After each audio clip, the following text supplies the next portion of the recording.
A elevação pélvica é um dos melhores exercícios para hipertrofia e fortalecimento dos glúteos, mas para que você obtenha esses resultados, você deve executar o movimento com a técnica correta.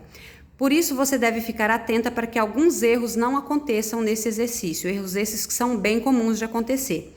O primeiro é em relação ao posicionamento da coluna. Você vai apoiar as suas costas no apoio e vai deslizar essas costas no apoio conforme você executa o movimento. Um erro muito comum é deixar as costas fixas no apoio e movimentar a coluna lombar.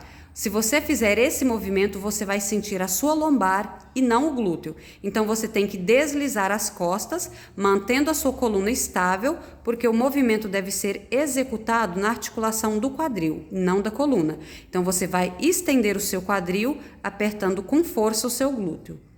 Outro erro comum é em relação ao posicionamento dos joelhos. Você deve manter o seu joelho alinhado com o seu tornozelo, de forma que a sua coxa e a sua perna formem um ângulo de 90 graus. Assim você vai concentrar o trabalho de força nos glúteos.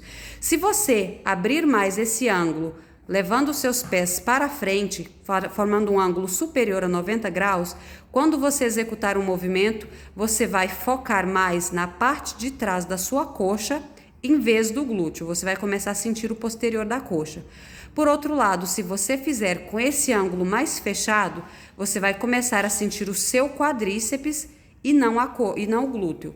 Então, você deve ajustar essa pisada de modo que o seu pé fique bem alinhado, o tornozelo alinhado com o joelho, formando esse ângulo de 90 graus.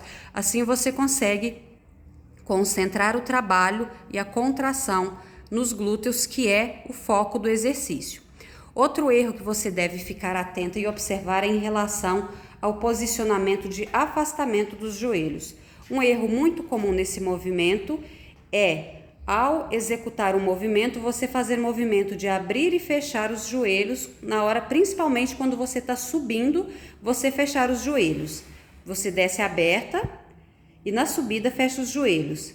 Você deve ter cuidado para não realizar esse movimento, porque você, além de tirar o foco do glúteo, diminuir o trabalho do glúteo, você pode machucar os seus joelhos. Então, o seu joelho vai ficar sempre afastado.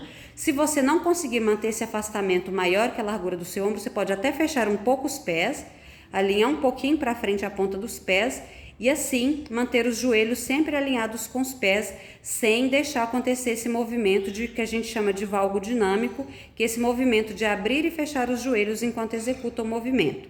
Se você ficar atenta a essas técnicas, você vai fazer o exercício com perfeição e obter excelente resultado nos glúteos.